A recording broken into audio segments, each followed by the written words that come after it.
How's it going, guys? Alex here. Welcome back to another Dokkan Battle video, and today going to be showcasing a 100% STR Majin Vegeta. And I kind of made the decision after I used him the previous time, and he is honestly a very solid unit, pardon me, on both teams. He's very good on Resurrected Warriors. He's very good on the Majin Vegeta Saga team as well. Of course, this is going to be his best team, but isn't that great on a Majin Vegeta Saga team if you have particular units, but on his Provide Warrior team, as well as the Extreme STR team, he is going to be performing very well. But I hope you guys are having a great day as always, and let's go ahead and jump straight into, actually before we do so, because I know for a fact that we are going to end up taking on Omega Shenron.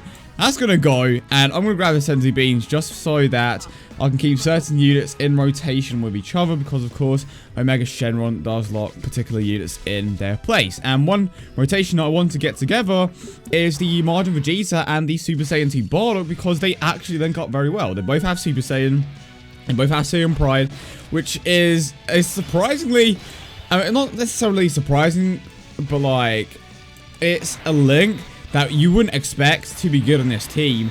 Once you get those two together, they are very good. And like you saw there, I didn't grab too many STR orbs.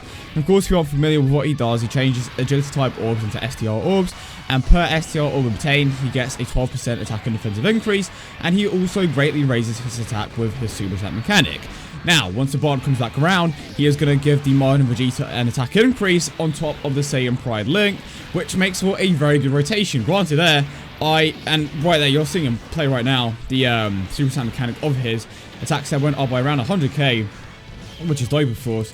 But what I'm going to try to demonstrate is just like the difference between him grabbing a decent amount of orbs and not necessarily grabbing that many orbs. Because as you saw there, his attack stat, let's be real here, his attack stat was not that high. But see, sacrifices have to be made here, unfortunately. Who do we want to aim for?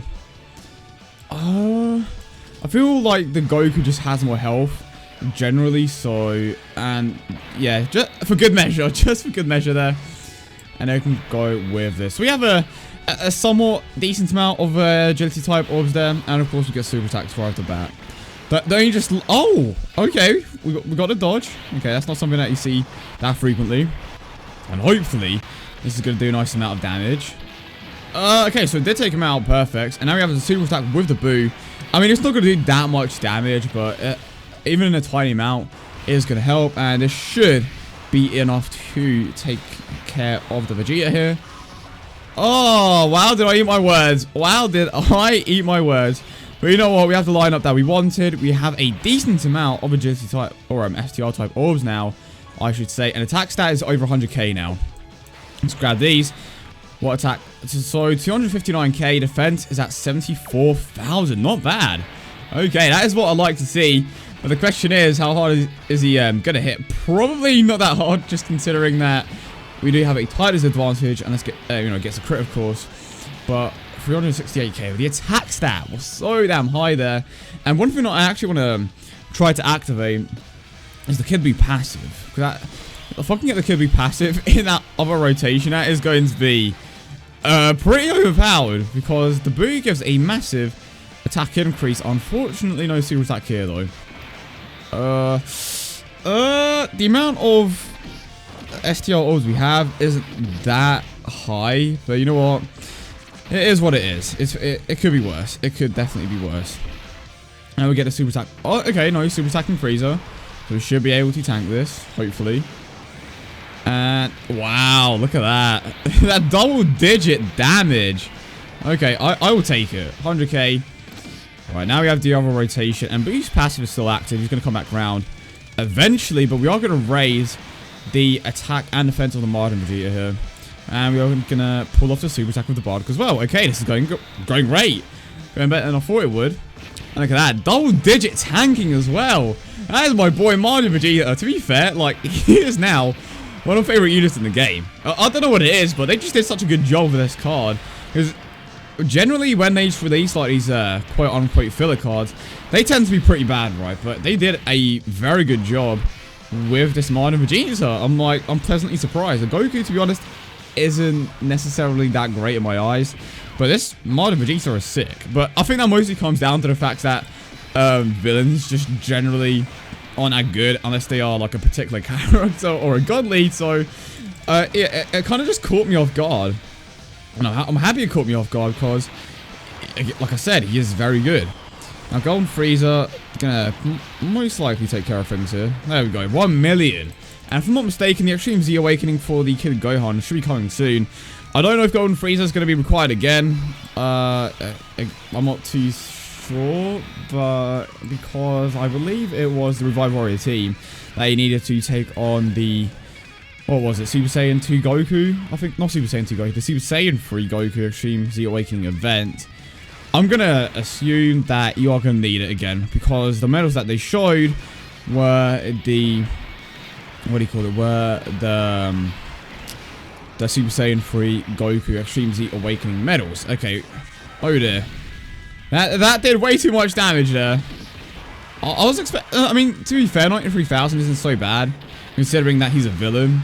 But then again, I did raise my defense massively, so it makes sense for me to tank that well. And now we have Kid Buu. Kid Buu realistically does...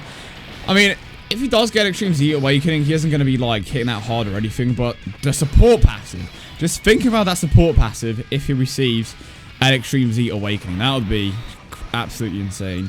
Like, legit insane. Can we get... Oh, no. Oh, hello. You know what? I'm going to heal up here. I'm honestly hoping we don't take him out here. Just look at all those STR orbs and agility orbs just ready to get changed. You know what's happening. You know what's happening here. And here we go. Start things off with the Bardock now. And then we move on to the Goku, who can't start, which is a bit of a shame. But we may actually get a Dokkan mode with the Majin Vegeta next turn, which I'm completely happy with. I will take that Dokkan mode. And we get the crit. So unless this Frieza gets the additional super attack, which is, again, highly possible, we're going to get a Dokkan mode with Majin Vegeta and a ton of orbs. It's time. It is time for the Dokkan mode. Going to change those orbs up. We have him paired up with the Bardock. How high is that attack stat? 273,000. Might as well grab these. And I can grab this with the Golden Frieza. Okay. It is time. Here we go. What's this going to do? How hard is this going to hit? Let me know in the comment section down below. How hard do you think that this Dokkan mode is going to hit? To be honest, if it's a crit, I think at least 2.5 mil. At the very least, a 2.5 million crit. Especially with the amount of orbs that I just picked up there. I mean, the attack stat alone is 1.5 mil. He does have high defense on this particular stage, but I'm pretty certain that he is going to hit for 1.5 mil at least. Come on now. How hard is this man going to hit? Okay, 1.3 mil. I would take it nonetheless. Still an extremely high amount of damage.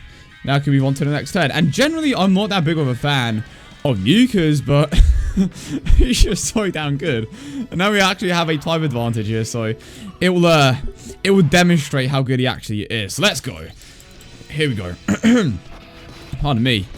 We have Kid Buu here as well. Okay, I see you. Let's grab these. Unfortunately, I don't have any dupes in the Bardock, so he isn't necessarily going to be doing that much. But I'll save those agility type orbs next turn. And it's nice because you can plan ahead. Because for the most part, when you are using particular units, it's like, well, I have these STR orbs on the right, on the left, down the middle that I could save for next turn. But with Majin Vegeta, it's like, yes, I have these STR orbs on, you know what, like either side. But it doesn't matter that much because I know for a fact that he is going to end up changing these agility type orbs into STR orbs. It's not an issue the majority of the time when it comes to super attacking. And it's a good thing because he reminds me of Rage Trunks a lot. To be honest, I may actually prefer him over the LR. Don't kill me, but I don't know what it is. I've just been enjoying him a lot. I feel like I kind of just enjoy using units that I kind of overlooked. I don't think people are going to be overlooking him now, but it's like, granted, he is at 100%, so he is going to be extremely powerful, especially because he has a Nuka. But it just genuinely baffled me, and the support I can get from the Bardock as well is insane. He is on par with the Golden Frieza a lot of the time, and that is taking into account the fact that his attack can be a bit unreliable. I mean, right there, of course, the attack stat for the Frieza is way higher. But the, well, unless it gets the crit, of course. But the Majin Vegeta does have a bit of an advantage when it comes to the potential system buffs and certain links as well. Because as a Saiyan, he is just going to have a better link set most of the time anyway. Because, of course, villains just kind of... Unless you're like Super Saiyan Rose, unless you're Goku Black, basically, you're not going to have like one of the best thing sets in the game. Because Goku Black has everything that a villain needs. Then you have like LR Bojack, just doesn't have any links. You have Frieza, who has a somewhat decent link set. He doesn't have big bad bosses, shocking speed, so he is missing out on a few major ones there. So villains are good, but there are certain ones that are better in certain senses. So I'm glad that I'm actually surprised they made a new Majin Vegeta, because there was a post saying that, or not saying, but like kind of speculating that once a singular card or singular character gets an LR, that's it. It's over for that particular card, like, or that particular character in terms of ever getting a card again. And what I basically mean by that, or what I personally meant, is that let's say we have the Majin Vegeta. Okay, he had the TEQ card, and then he also had the LR card, and people speculated that the LR card, because it's like the last special card that they could potentially be getting. No, that's it. That's the end of the line. They are never going to get another card again. But then they brought out this STR Majin Vegeta, which kind of disregarded that theory, and it could have said the same thing for who's another LR? I'm trying to think of here. LR Gohan, like LR Super Saiyan 2 Gohan. People thought that, okay, he received his LR, that's the end of the Super Saiyan 2 Gohans in the game. But then what you have to realize is that this is Bandai. You think they're gonna give up? Something like that? Nah. That ain't happening. That is not happening. I think that could potentially work out in my favor, hopefully. I don't know. I kind of wanted to grab the purple orbs, but it just didn't work out that way. And I know I have a type disadvantage here. Like you're seeing right now, Frieza can pretty much tank everything. Unless it's a super attack, but it wasn't a super attack, so we're all good here for now. And now we have the Int Golden Frieza going at it again. 163,000. Angel Goku as well. He's a pretty good unit. I mean, he is a godly, so it makes sense for him to be a good unit. Can get the crit though. 424k. It's crazy to see how much damage they do in comparison to their attack stats. Come on, 140k. Yep, of course. What is it with Omega Shenron and just locking characters in place? And I can't do anything about it, which sucks. So I'm going to end up grabbing these, and then I'm grabbing a lot of STR orbs with Majin Vegeta. Perfect. You know what? You do you. You do you. And let's give him a 25% attack increase here. Is that going to take his attack stat to over 300k? It will. Okay, 340,000. Let's see how hard he's going to hit him. And I haven't nuked with him, and I most likely will not nuke with him, just because I kind of did it last time, and he almost hit for 6 million, which is pretty dope, considering how I believe he only had 3 potential system buffs. Even now, he is going to hit extremely hard. So let's see. 1.8 million attack stat. How hard is going to hit? Because Omega Shenron has a ton of defense. 1.3 mil, and that is with his extremely high defense. So I'm happy with that. Overall, Majin Vegeta was worth the orbs. Initially, I was a bit worried that I was going to make another mistake, but ultimately, he is very good. On this team specifically, he isn't going to be performing that well on a Extreme STR team, admittedly, and this comes down to the fact that it only gives a 120% attack increase, whereas on this team, of course, we are getting 170% from each Golden Frieza lead. But he's still going to be good in that team because of what he provides with the orb changing for units like LR Broly, so there's that. And it's not to necessarily say that he isn't going to be hitting that hard, because he will still be hitting hard. If you set him up in such a way, he is still going to be benefiting from the super attack mechanics from guys like Super Saiyan Rose Goku Black. You have the 40% hit support, who will more than likely make up for the fact that they don't have a Super Saiyan 2 Bardock in the team. So I'm actually curious to see how well he's going to work on that particular team. But for now, I just decided to showcase him on his best possible team. And of course, he has great partnerships in the Super Saiyan 2 Bardock. Even without the Super Saiyan 2 Bardock, he is still going to be performing extremely well, like I'm about to show here. Again, his attack stat isn't as high as it was with the Super Saiyan 2 Bardock in play, because of course he is missing out on Saiyan Pride.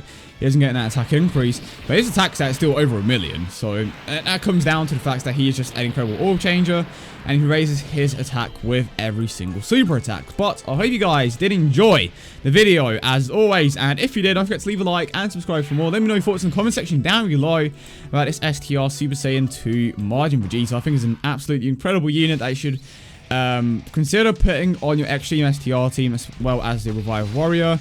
maybe even your Majin Buu Saga team if you do not have too many great options. But I hope you guys have a wonderful day as always, and I will see you all in the next one.